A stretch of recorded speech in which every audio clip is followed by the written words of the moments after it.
रेखा के पिता दिल्ली में किसी तरह अपने और अपने परिवार का पेट पाल रहे थे। पर एक दिन अरे रमेश, तुम्हारी बेटी के तो समझो भाग्य ही खुल गए। वकील लड़के का रिश्ता आया है। अरे वाह, कब करना चाहते हैं शादी? वो लोग तो जल्द से जल्द ही करेंगे। बाकी शाम को मैंने रेखा को देखने के लिए बुला लिया है। तेरा घर छोटा है तो तुम लोग मेरे घर ही आ जाना। राकेश और उसकी बीवी सारी तैयारी के साथ रोहित और रेखा की शादी कर देते हैं। लेकिन अगले ही दिन देखो रेखा, शादी भले ही हो गई है, लेकिन तुम ये मत सोचना कि मैं किसी जोरू के गुलाम टाइप रहूंगा। रेखा को रोहित की बात अजीब लगती है। मैं ये तो सोच भी नहीं सकती और ना ही चाहती हूँ, लेकिन शादी के अगले ही दिन इस तरह की बात की उम्मीद भी नहीं थी। रोहित रेखा के मुंह से ये बात सुनकर गुस्सा हो जाता है। अरे, काफी जबान भी चला लेती हो। माँ ने सिखाया नहीं कि पति से कैसे बात करते हैं?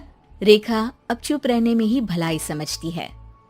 रेखा, जल्दी से नाश्ता तैयार कर लो। आज पहला दिन है, सारे काम तुम्हें समझा दूंगी। ये नौकरानी है जो तुम्हें बता देगी कि कैसे कैसे क्या करना है। फिर इसकी कल से छुट्टी है। रेखा भी ससुराल में जी जान लगाकर काम करने लगती है। खाली समय मिलता तो पति के वकालत की किताब उठाकर पढ़ने लगती। ये क्या, जब देखो तब पढ़ती रहती है। अच्छा सुन, कल पिता के घर से 20,000 रुपए लेकर आना। मेरे छोटे बेटे की फीस भरनी है। लेकिन पापा क्यों भरेंगे उसकी फीस? अरे वाह जी वाह, पापा क्यों भरेंगे?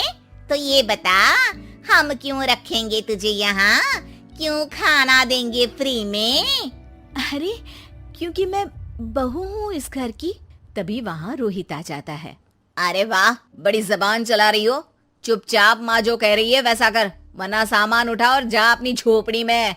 बेचारी रेखा क्या करती, पिता के घर जाती है, उनको सारा हाल बताती है। पिता भी जैसे तैसे पैसों का इंतजाम कर बेटी को ससुराल के लिए विदा करते हैं। देखा, अब कहाँ से आए पैसे? अरे बहुत माल है तुम लोगों के पास, बस सीधी उंगली से निकालते नहीं। नहीं नहीं माँ, पापा ने अपनी मोटरसाइकिल बेचकर पैसों का इंतजाम किया है। पता नहीं अब वो ऑफिस कैसे जाएंगे। अरे वाह भाई, ये भी हम सोचे। खैर, जैसे तैसे दिन बीतते हैं। रेखा जहाँ एक प्यारे से बेटे की माँ बनती है, तो वहीं उसका वकालत की किताब में ज्ञान और गहराता जाता है। हे भगवान, बुरे फंसे। ये केस तो लगता है कि मैं हार ही जाऊंगा। देखिए, मैंने आपकी इस केस की फाइल पढ़ी थी। इस केस को जीतना बहुत ही आसान है। वाह भाई वाह, यहाँ वकालत की डिग्री लेकर भी मैं समझ नहीं पा रहा हूँ, और तुमने रोटी बनाते बनाते ही केस समझ लिया। अरे जाओ जाओ, जाकर मुन्ने को संभालो। केस मैं संभालूंगा। ए लड़की सुन, जाकर अपने बाप के यहाँ से 3 लाख लेकर आ। पूरा घर फिर से बनाना है। छोटे की शादी करूंगी तो छोटी बहू को कहाँ रखूंगी? पूरा घर तो तूने घेर रखा है। ऐसा मत बोलिए माँ जी, पापा इतना पैसा कहाँ से लाएंगे? अब तो वो रिटायर भी हो गए हैं। हाँ, तभी तो बोल रही हूँ, रिटायरमेंट के पैसे तो मिले होंगे ना। लेकिन वो अगर आपको दे देंगे तो बुढ़ापा कैसे काटेंगे? रोहित रेखा की बात सुनकर गुस्सा हो जाता है। ए सुन, चल अपना सामान उठा, अपना बच्चा उठा और निकल यहाँ से। रेखा के लाख आग्रह के बाद भी रोहित और उसकी सास उसे घर में नहीं रखते।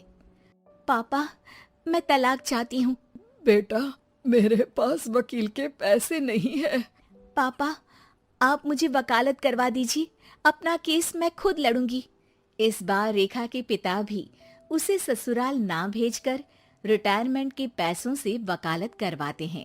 और फिर एक दिन कोर्ट के बाहर, रोहित, आज तुम अपना ही केस हार गए, वो भी उस लड़की से जिसकी तुमने कभी कदर ही नहीं की। रेखा, मुझे माफ कर दो। मैं इतनी बड़ी अमाउंट कहाँ से लाऊंगा? मैं हर महीने पैसे नहीं दे सकता तुमको। पैसे वहीं से लाना जहाँ से तुम मेरे पापा को लाने के लिए मजबूर करते थे। एक पिता अपनी बेटी की शादी उसकी खुशहाली के लिए करता है, ना कि सारी जिंदगी कर्जदार बनने के लिए। अरे, मेरे ही बेटे की किताब पढ़ पढ़ कर ज्ञान बांट रही हो? वकालत की किताब तो ससुराल में ही पड़ी थी ना। बिल्कुल, यहाँ मेरी गलती रही।